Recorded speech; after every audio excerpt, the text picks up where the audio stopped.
নমস্কার, আমি কৃষ্ণনগরের সংসদ মহুয়া বৈত্র বলছি। আজকে আমাদের মাননীয় প্রধানমন্ত্রী, আমাদের ভূপর্যটক প্রধানমন্ত্রী আবার তিনি বিদেশ ভ্রমণে গেছেন। এত লম্বা বিদেশ ভ্রমণ বোধহয় এর আগে কোনো প্রধানমন্ত্রী করেননি। যাই হোক, তিনি তো মাসে মাসেই যান, এ মাসেও গেছেন। তা আপনি যে আবার বিদেশ ভ্রমণে গেলেন, বারবার আপনি বিদেশ ভ্রমণে যাচ্ছেন, আমাদের দেশের কূটনীতি, আমাদের দেশের ডিপ্লোমেসি, আমাদের দেশের বিদেশ নীতি, তার আজকের যে অবস্থা, যেই তলানিতে দাঁড়িয়েছে, তা নিয়ে কি কিছু প্রশ্নের জবাব আপনি দিতে পারবেন প্রধানমন্ত্রী?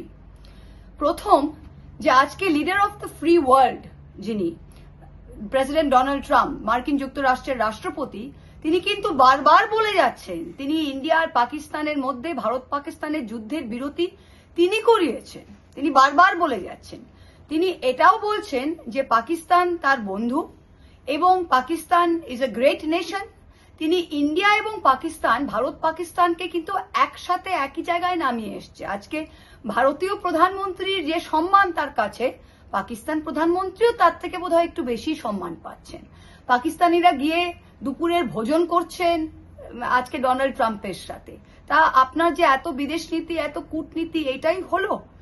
যারা সন্ত্রাসবাদকে দেশের নীতি, প্রাতিষ্ঠানিক নীতি তৈরি করে ফেলেছে, সেই দেশ পাকিস্তান, তাদেরকে একঘরে না করে আজকে ডিপ্লোম্যাটিকলি, কূটনৈতিক দিক থেকে কিন্তু ভারতই এক ঘরে হয়ে গেছে। কোন দেশ আজকে কোন ফার্স্ট ওয়ার্ল্ড এসে পাকিস্তানের নিন্দে করেনি। আমরা কিন্তু কাউকেই এটা বোঝাতে সক্ষম হইনি যে পেহেলগাম অ্যাটাকের পেছনে পাকিস্তানের হাত ছিল। কেউ কিন্তু বলেনি। আপনি সাংঘাই কোঅপারেশন অর্গানাইজেশন SCO এর মিটিংয়েও দেখেন, সেখানেও কিন্তু তারা এটা বলতে রাজি হননি। আজকে 70 দিন হয়ে গেল পেহেলগামের হামলাকারী যারা আমাদের এতগুলো মানুষকে মেরে দিল, তারা কোথায়, তারা কে, আজ অব্দি আমরা জানতে পারলাম না। আপনার 2.5 বছর ধরে মণিপুর যাওয়ার টাইম হয়নি।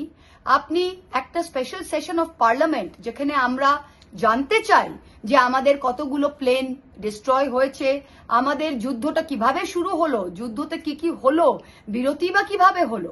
আমরা যদি বলেছিলাম এটা অপারেশন সিন্দুর, সন্ত্রাসকে শেষ করার জন্য, তা আজকে সন্ত্রাসকে না শেষ করেই আমরা যুদ্ধবিরতি মেনে নিলাম কেন? এই কয়েকটি প্রশ্নের উত্তর আমাদের জানা দরকার।